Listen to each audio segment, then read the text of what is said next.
Hello, bachon. Let's see this question. Question says that a 5 meter high pole stand on a building of height 25 meter. The pole and the building subtend equal angle at an antenna placed at a height of 30 meter.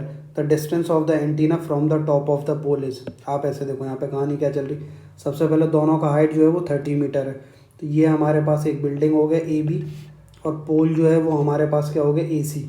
अब हमारे पास एक antenna है और वो खुद 30 metre के distance पे, मतलब कुछ इस तरीके से। तो यहाँ पे हमारे पास एक पॉइंट क्या हो गया बच्चों, सपोज डी कंसीडर कर लो। अब हो क्या रहा है कि ये दोनों यहाँ पे जो एंगल बना रहे हैं और ये दोनों जो एंगल बना रहे हैं वो सेम एंगल है। इस बात का मतलब क्या है कि ये डिस्टेंस तो हमारे पास सेम है। जस्ट अ मिनट बच्चों, यहाँ पे सी को कुछ इस तरीके से कर लो। ये हमारे पास एक पॉइंट डी हो गया। अब ये जो ए से एंगल बना रहा, मतलब ये कौन है, ए सी जो है वो हो गया हमारे पास पोल। और ये जो ए बी है ये हमारे पास कौन है बच्चों, बिल्डिंग। अब आप ऐसे देखो, एक तो ये एंगल बेसिकली कितना बन रहा है, थीटा।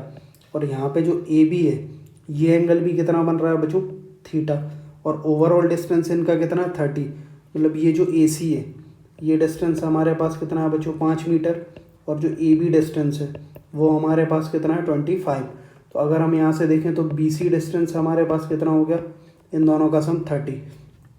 अब आप ऐसे देखो, इस डिस्टेंस को एक्स कंसीडर कर लो और ये एंगल कितना बन रहा है, 90 डिग्री। हमसे क्या पूछा जा रहा है, the distance of the antenna from the top of a pole, मतलब हमें ये एक्स डिस्टेंस निकालनी है। तो आप यहाँ पे 2 बार 10 अप्लाई करो। एक तो हमारे पास कौन आएगा बच्चों, इन triangle A C D triangle में अगर हम टेन थीटा अप्लाई करते हैं तो यहाँ से tan theta is equal to क्या आएगा बच्चों, ए सी अपॉन सी डी। और ए सी कितना है हमारे पास 5 और सी डी कितना है बच्चों हमारे पास एक्स। तो फाइनली यहाँ से हमारे पास एक्स का वैल्यू कितना हो गया बच्चों, 5 कॉट थीटा।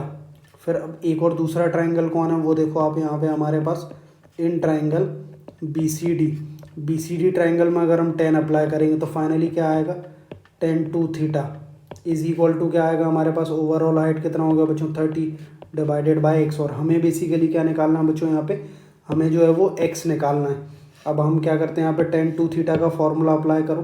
तो यहाँ से क्या आएगा, 10 टू थीटा का फॉर्मूला 2 टेन थीटा अपॉन में क्या आएगा बच्चों, 1 minus 10 square theta is equal to, ये हो गया 30 डिवाइडेड बाय एक्स।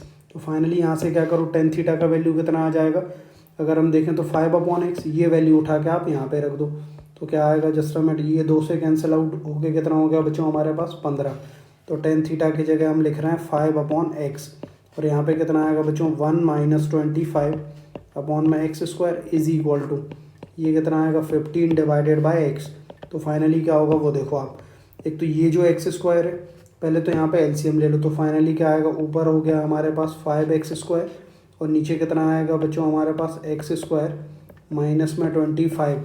और फिर कितना आएगा बच्चों हमारे पास एक्स इज इक्वल टू, ये कितना हो गया हमारे पास बच्चों 15 डिवाइडेड बाय एक्स।